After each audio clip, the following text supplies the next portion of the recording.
Hey guys, welcome back to my channel. So in today's video, I have Bryant Sells with me, who is a franchise owner. He's been doing franchise consulting for over 10 years, is that correct? 2 years consulting, over 10 as an owner of As a an owner. Yes. So we're gonna have him today telling us all about franchising, how to get started, tips, advice, and all that. So if you guys want more videos like this one, make sure you subscribe to his channel, like this video, leave us a comment, and let's get right into it. So Bryant, you wanna go ahead and introduce yourself? Absolutely. My name is Bryant Sells. Yes, that is my real last name. And I've owned U-Break I Fix franchises for around 10 years.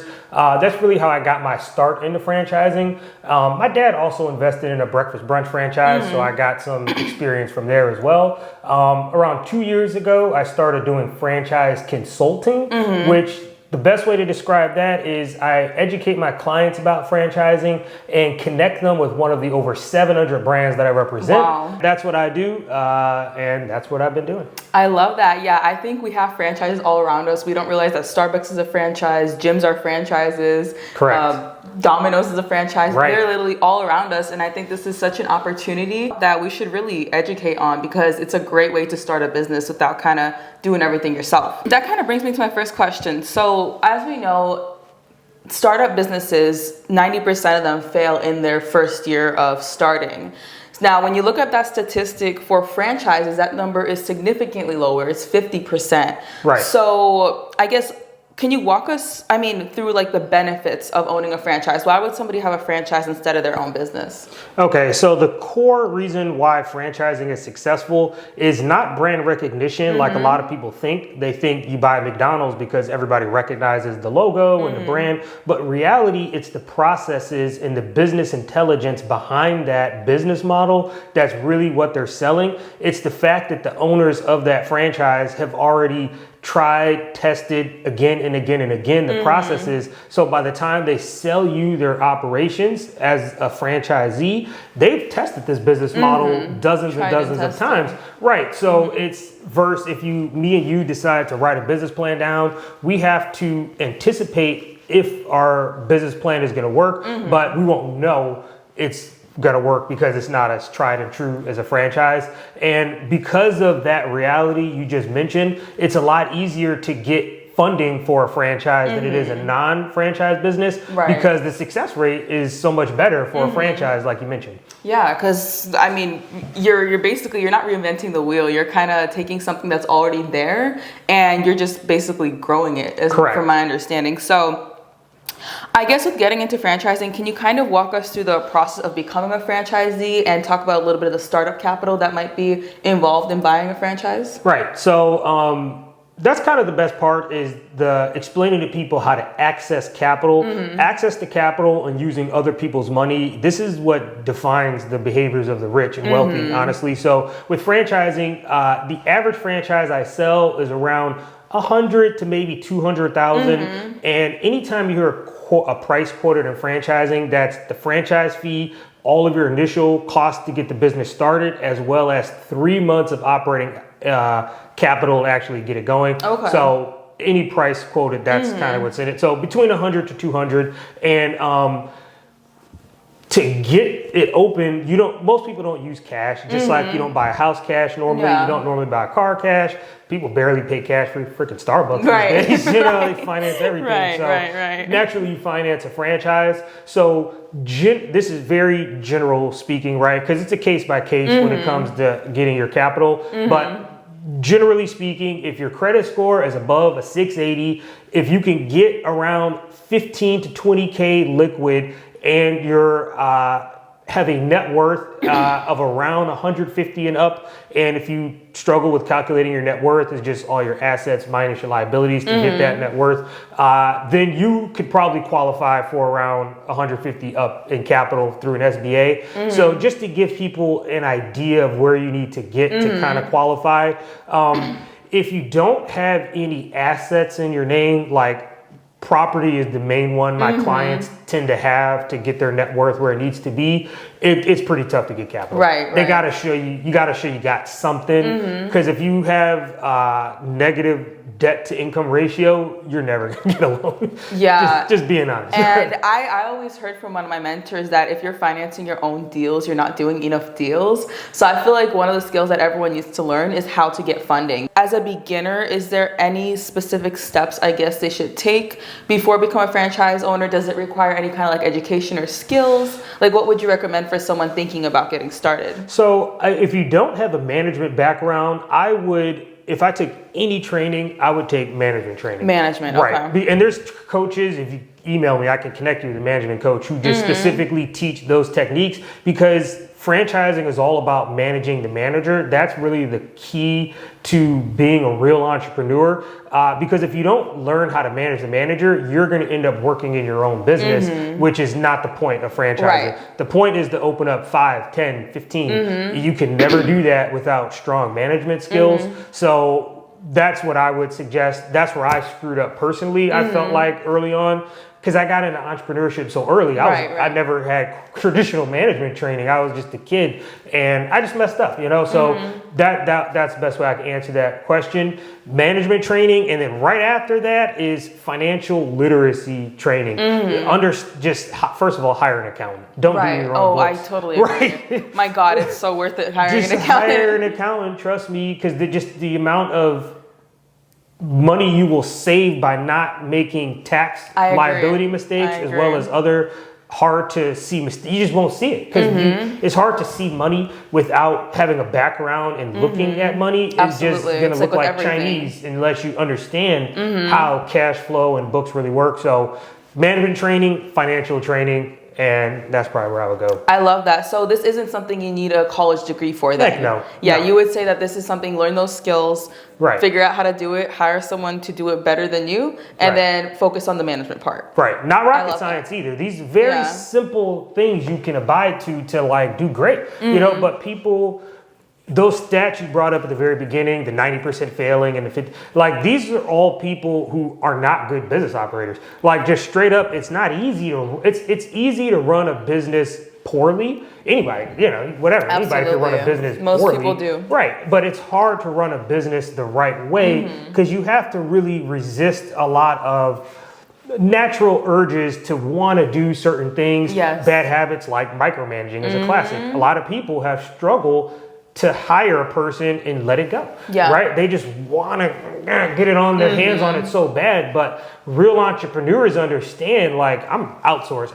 You gotta hire. So just resisting that urge to just do everything yourself. A lot of people just fail with that one. You know? And it's hard because raising a business is like raising a baby, right? Exactly. But you have to really learn to emotionally detach. Right. I have a phrase I love that is marry the money, date the business. I love that. People fall in love with an idea. A business is just an idea. It's a piece of paper. You ball it up, buy another one. Who cares? That's Leverage so true. it. This is just a tool. You don't fall in love with the shovel, do you? No. Right? It's just a tool. You use it to move dirt around, and then you just get another one. That's powerful. I'm telling you, powerful. People, because once emotions are involved, how great are your decisions when you're madly in love with somebody? Everybody makes bad choices when they're in love. Yeah. Right? So if you're in love with this business for irrational reasons, you're not going to sell it when you need to sell it. You're not going to cut that employee, maybe. You may not make that hard choice because you're married to a business, which is fundamentally irrational.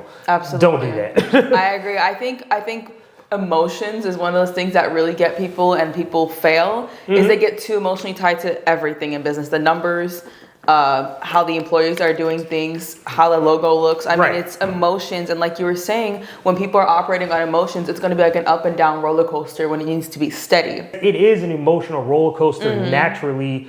Being an entrepreneur, the trick is understanding how to ride that ride and not panicking, in control. Like, absolutely, you're gonna get stressed out. It's fine. Just have a way to manage that. You're gonna, feel overwhelmed. You're gonna feel this. You're gonna feel that. It's normal to feel these emotions. It's just important to not make a decision while you're in that state. Bring yourself back, then choose what to do so you can make a better choice. I love that. And I think you saying that is just super powerful. I think everyone needs to hear that no matter what business they're managing. That kind of brought me to my next question. So I know you were saying that eventually we do want to hire people to do everything for us. So in the beginning with franchising, would you say it's very hands-on or very hands-off? Hands-on. Very hands-on. So there's terms used in my industry, owner-operator, semi-passive, absentee for ownership, right? In my humble opinion, you have to earn semi-absentee ownership and absentee ownership. This is not something that can be given to you in a business model. And I say that because they try to sell their business models like, oh, it's semi-absentee, it's semi-passive, you just whatever, 20 hours a week. But this is contingent upon you being a intelligent, capable entrepreneur and actually hiring effectively, training effectively, managing effectively. Yeah, sure, if you can do that, any business is semi-passive or absentee. I mean, the CEO of Apple, shoot, he probably doesn't work that hard. Not as much as we think. Yeah, is Apple an absentee? But no, like any business can be that, though, is what I'm getting at. So you just have to focus on training and management and just how to manage the manager. That's the best way I could explain it, because that is the core skill needed to actually achieve real business ownership. Because if you cannot take a week-long vacation at any given moment, or a month vacation even as an entrepreneur, you don't have a business, you have a job. And you're self-employed. Right. And there's this book by the Rich Dad Poor Dad guy, Robert Kiyosaki, called the Cash Flow Quadrant. Love that book. Excellent book, right? And on the left side of that quadrant is employee, self-employed. Right side, business owner, investor. When you buy a franchise, you can be on the left or the right side. You have to intentionally move that business to the business side. Otherwise, you're just self-employed. Absolutely. Which is never the point of franchising. Absolutely. I always say there's a big difference between business owners and being self-employed. When you're self-employed, you're giving yourself a high-paying job. And you're saying, well, franchising, that's not the point. No, you can do that, though. You can make that mistake. And it is a mistake, I promise. And they're going to a good franchise will try to coach you out of that. But hey, you're driving the car. If you want to drive it the way you drive it, they can't force you to do anything. So you could just drive it off a cliff if you chose to. But the map they're going to give you is going to show you the way. But, egos get involved. Those are usually the people that screw it up. Got it. Yeah, well, that's good to know. I think them watching this are definitely going to take notes on this and try not to do that. So don't. I kind of wanted to pivot more into, I guess, experience in some of your personal stories. So I guess, do you have any stories of something you've dealt with that was very uncommon or difficult, maybe consulting with someone or in your personal experience? Absolutely. I mean, I could sit here for an hour, 10 hours, tell you horror stories of problems I've done with my personal franchises. Just a few, like insurance. I think about insurance a lot when I explain franchising to people because I've gotten burned multiple times. Once I got robbed in my store. These guys just threw a brick through the door. Yeah, it happens, right? I mean, nobody was hurt. It was the middle of the night. But these are things you just have to anticipate as an owner. And long story short, I called my insurance thinking I was covered. I wasn't. So I had umbrella coverage and general liability, but the theft is under personal property coverage. So umbrella sounds like, oh, it's an umbrella, I'm covered, right? No, it doesn't mean that. It doesn't. No. So it's just, long story short, I eventually learned the hard way how much insurance you actually have to cover to keep a brick and mortar business open where customers can walk in the door, they have the opportunity to slip and fall, hurt themselves, to sue you, do this. So I really talk about insurance liability with all of my clients. I was going to ask, you can pick your poison. You don't have to open yourself up to all this liability. You can choose a lesson. You can pick a business that's less likely to get robbed. I owned a cell phone repair shop. Thieves look at it, they're like, man, there's probably phones back there. Yeah. Of course they broke in. Another quick story. Also, my place got flooded one time with raw sewage. Yeah, that was a lot of fun. You have a lot of experience. If you open a business for 10 years or more, it's like the Murphy's Law just works in overdrive for an entrepreneur. I feel like just when things can go wrong, they just get attracted to you over time. So the only way to do it is you have to, like a boxer, protect yourself at all times. Just assume you're going to get robbed or this is going to happen or somebody's going to screw you because eventually it's going to happen. So long story short, I got flooded out. I ended up having to close the place. My landlord originally said, oh yeah, we'll take care of this. And then after ServPro came in, gutted the place, fixed it, took a month, I had to close. There was like a $75,000 bill and they just sent it to me. And I was like, well, what's up with this? Wow. And then I ended up having to call a lawyer, sue my landlord and fight with them for a year to eventually get them just to pay a bill that they were legally due to pay. Obviously, if you read the content of the lease, but they fought it anyway. And that's what I've learned is that commercial landlords are some of the dirtiest companies around. They are dirty. So you would say your biggest enemy in this business is the commercial landlords? 100%. If you were to interview those people, that 90% who went out in the first 5 and the 50% of the first, I guarantee you most of them are going to start talking about their landlord and their lease because that's what usually ends up being a noose that takes people out is because it's immovable. Like once you sign that thing, like they're going to come take your house if you can't pay them anymore. If you close early, they will say, oh, you signed a 7-year lease, you closed in 2 from slow sales, you owe me 5 years of rent now. Wow. So there's stories of poor people like, oh shoot, I got a $250,000 bill now and I'm broke. So yeah, I say that to say, go over that lease very carefully. And if you can do a non-brick and mortar business, do it. And that's why in franchising, van-based businesses are so popular because everybody knows it's the lease is the weight around your leg that usually drags you to the bottom. Wow. That blows my mind. Out of all the things that I thought could have went wrong with franchising, I never thought that the lease would be one of them. Yeah, it's always contentious. The landlord-tenant relationship is usually contentious. So would you say then that franchising is beginner friendly or is this something you think is more advanced? Honestly, business is tough no matter what. Absolutely. I never want to get it into somebody's head like, oh, this is easy because it's not. It's not. Yep. It's not easy. It's easier than doing it on your own. But the stats, even with franchise, you said half of the people will fail in 5 years. Do the math, So I explain to people, like, I ask them, hey, did you run track in high school? Play something, do anything competitive? Like, that's how this has to be considered. Like, you're not, joining the community center. This is a competitive event. This is a competitive experience. Like, as soon as you open your door, other people in the community want to run you out of business. They don't want you there, so you have to really accept the fact I have to compete if I want to win. Even within the franchise model, if you look at any franchise model and look at the bottom 25% of operators in terms of money they're bringing in, they're not happy people most of the time because they're not making money. They're going to start blaming they usually just start pointing fingers at people, like, oh, this guy's fault or that. It's usually their own fault because it's just tougher than they wanted to give it credit for. They got sold on something by some slick talking sales guy and he didn't tell them that back end. But that's why talking to a consultant like me is helpful because we tell you the truth versus, I'm telling you, franchise industry is full of sharks, man. Because these guys they're sales guys, right? Yeah. They're selling. So they'll sell you, and they don't tell you the backside of it, like, oh, by the way, like, this is what can go wrong, because they just want to sell, and, they got those blinders on. So you got to really educate yourself because they're talented salespeople.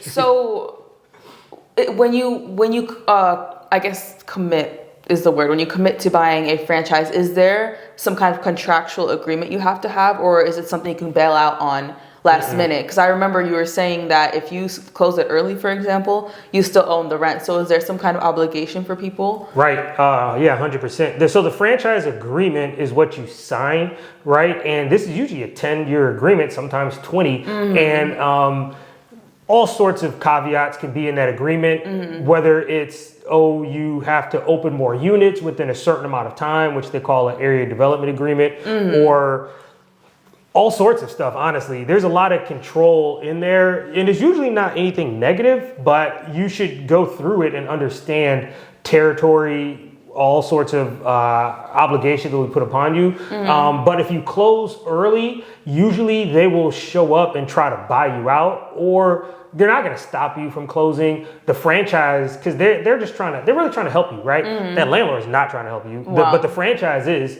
So they'll work with you normally if you're failing because I mean, you're failing. They're going to try to do what they can to like help, but so they won't really attack you like. Because they depend on the profits as well. Right. They want you to stay in business because you make more money, they make more money. We all make more money. Generally speaking, so they're not the one you need to worry about most of the time. Landlord first. People do end up suing their franchisors a lot for all sorts of reasons, you know, but best way I could explain that is understand that your franchisor, when you're a franchisee, they are not your friend, they are your business partner. Business partnerships sour all of the time.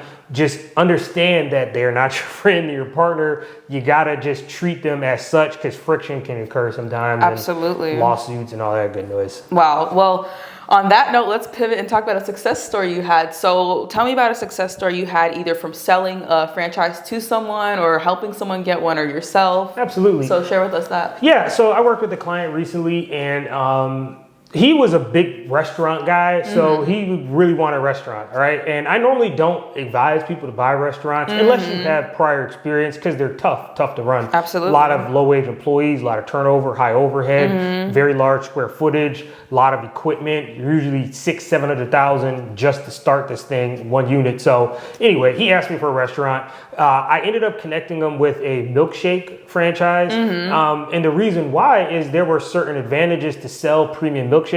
And the main one was no food loss, food waste. In normal restaurants, they throw away a lot of food every night. Ice cream lasts for 2 years, so all of it. I did not know that. Right, it does. And it's like a very high-end premium ice cream. And, you know, this is like a 100-year-old company that's been making chocolate. And so very premium product. I'm sure when you're consulting, I'm assuming you also kind of sit down with the person, analyze what is your goals, what is your niche, Exactly. you know, That's all where that I before start. you suggest with them. Exactly. what to That's where the process starts is me asking you, the client, questions. What's your background? What's your goals? And the real key question is what kind of lifestyle are you trying to achieve? I try to explain to people business ownership is not a career choice. This is a lifestyle shift. Absolutely. You know, like if you have a 7-day-a-week business, you have a different lifestyle most likely where you could get a call on any Sunday, you know, whatever, you get 5 day a week. So whatever the case. But so that gentleman who bought the milkshake business,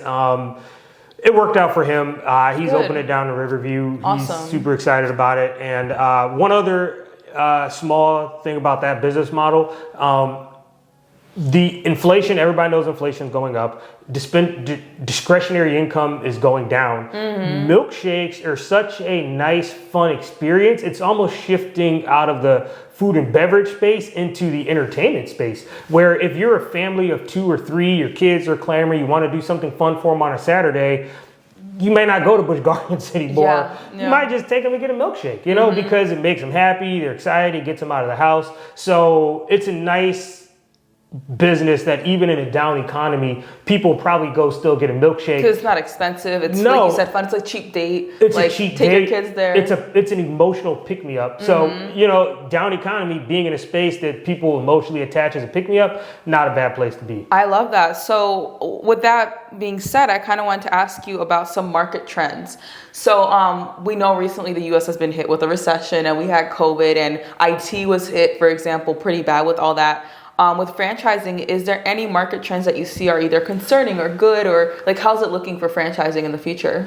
Well, some of the traditional brands like fast food, you know, is really hurting. And it's especially in places like California where the payroll has gone up so much. Yeah. The business model is just failing. I mean, it's just meant to offer cheap, affordable food, but food costs have gone up, labor costs have gone up.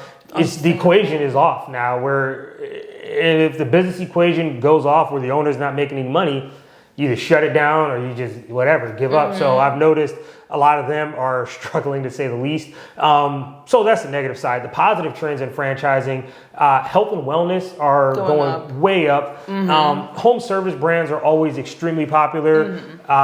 Boutique fitness has been very popular. Everybody's seen Orange Theory or F45 pop up in your your local neighborhood. A niche that I really like in fitness that's not spoken about a lot is the 55 and up crowd boutique fitness. And the reason why is who has all the money? You're right. Once again, in a down economy, between me and you, young folk like us, like, shoot, the gym membership be the first thing that goes. Absolutely. You know, so, but with the elderly, health is more important. They have more money. You're much less likely to start losing, bleeding clients if you cater to a 55 and up crowd in a down. And I like boutique fitness where the full number is like 120, you know, like then I know 150 clients or whatever. Then I know, all right, if I can just get to 150 clients, my retention rate is 80%, 85% year over year. Once you get that thing full, you don't have to do a lot of active marketing. Right. It kind of speaks for itself. Right. It's got retention, client acquisition costs, things like that. How many door swings you need per month to break even. Those are conversations I like to have. With my cell phone repair shop, I needed to get 300 people through the door more to get a good number, to right? break even. Well, not to break even, but to get a healthy net. That was usually like the goal, you know. So one quick example there, mattress sales. You could sell one mattress a day and have $1 million business. Right, and that's what I was gonna say.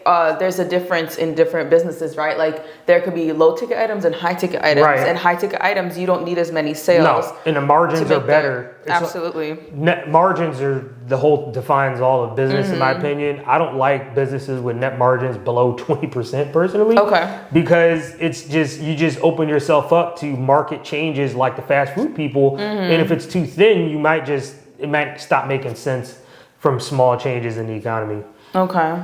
Wow. That's so. Just a quick few examples. I know we talked a lot about food and we touched a little bit on health and wellness. What are some other niches that maybe people don't know about that are your favorites? Right. So home service dominates franchising. You're right. And these are the brands you will never notice in your community. Okay. You'll see a wrap service van next to your neighbor's house. They're maybe, I don't know, getting a kitchen remodeled or something. You just don't know that, this is a franchise with 500 franchisees all across the country. Wow. You know, and that a lot of home service brands are moving towards franchising. Reason being is you don't need that brick and mortar. They're ditching the landlord. Not only that, the margins are pretty good. You can pay your employees fairly well. You can attract a different type of employee who is skilled labor, which you want to hire skilled labor. That skilled versus unskilled labor is an important distinction when you're analyzing a business you want to own. That's why health and wellness is popular, because you're hiring nurses a lot of times.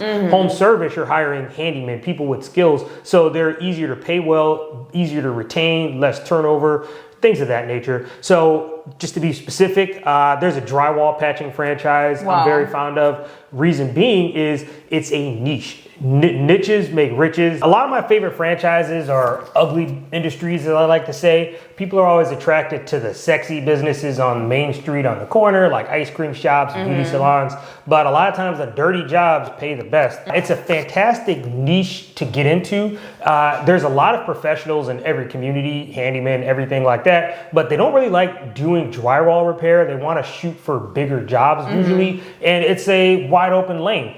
Not only that, I network religiously all the time. I'm in a massive networking group, and there's a lot of professional connections you can make to easily get repeat referrals over and over again without you having to ask for it, which is really the name of the game in networking, is build those permanent relationships where you're repeatedly getting like, I get jobs every week from so-and-so, right? Absolutely. So as a drywall patch repair person, plumbers, electricians, handymen, AC people, they're gonna send you leads left, right, and center, because plumbers punch holes in walls, AC guys walking around, put their foot through a ceiling all the time, electricians have to cut through the wall and run wire. None of these people patch walls. None of them are interested in patching walls. This is not in their business model. They want to just refer it out. And just as long as you do a good job, you show up, knock it out, and their customer gets out of their hair, that's it. You'll get business forever. So that's just one example of a industry that people would probably look right over,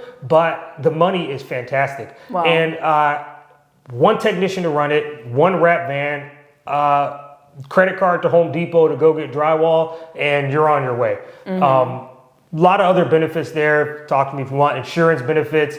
easy to build business credit in that business, which is a whole nother conversation. A lot of people don't understand your personal credit score and your business credit score are completely different things. You can build your business credit and access additional capital without attaching your personal assets to it. Home service industries are easier to build that credit because of the style of business they're in. So a lot of upsides to that type of business model. Wow. So, I mean, where can people find you? Like, do you have a LinkedIn? What's your phone number, website? All of the above. Come find me on LinkedIn. My name is Bryant, Bryant, like Kobe Bryant. Sells, like I'm selling something, SELLS. I'm on Instagram, _franchise_fanatic. You come find me on Facebook. I have a page for my company, Apex Franchise Consulting is my company name, or just come to the website, www.apexfranchiseconsulting.com, and just book an appointment on there. Awesome. And do you charge people for these appointments, or? I do not. Okay, that is so the it's best free. part. That's awesome. Exactly. Yeah, we that's are a awesome. free resource that most people aren't aware of. Wow. And the way it's set up, I get paid by the franchises to recruit people, right? I work with over 700 different brands. They give me buyer profiles they're looking for. Maybe it's a creative woman they're looking for an interior design business. Maybe it's a person with a background in, construction or general contract, whatever. And so I get all those clients and I really recruit for them and play matchmaker between all the brands I represent. And then I turn around and talk to my clients, profile them. What are your skills? What are your background? What are your objectives? Lifestyle you want to live, and connect them with the right brand. So because I bring value to the franchises, I don't have to charge the people buying them. I love that. Yeah, I always say, how are you going to tell people to get to the money, but tell them to give you money to get to the money? You don't have to give me I love that. anything. I love that. So to conclude this video, I wanted to know, are there any key points, takeaways, or advice you want to give to the viewers who might be considering franchising?